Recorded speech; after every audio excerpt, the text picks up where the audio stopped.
this is, at this point, we are trying to gather more information about what's going on.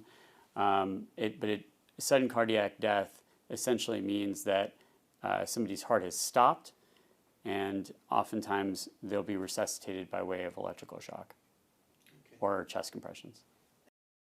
Incident like this. It's a really positive sign that they didn't sustain too much brain damage or any brain damage or any major heart damage in the setting of their heart stopping.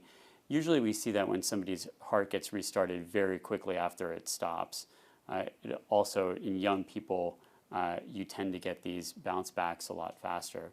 And so it's a really positive outcome that he's already out of the ICU. Okay. It sounds like... As to whether somebody can play a competitive sport in the future is very dependent upon the underlying cause of the sudden cardiac death.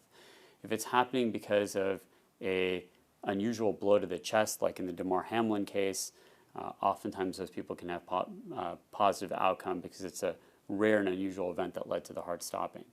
In those where there's a underlying genetic problem or an underlying electrical issue, it can be a little bit more tricky to get somebody back on the playing field. And so, hard to say how long he'll be in the hospital. It's really dependent upon how much further he needs to be observed and what tests need to happen on his heart. And yet we've seen...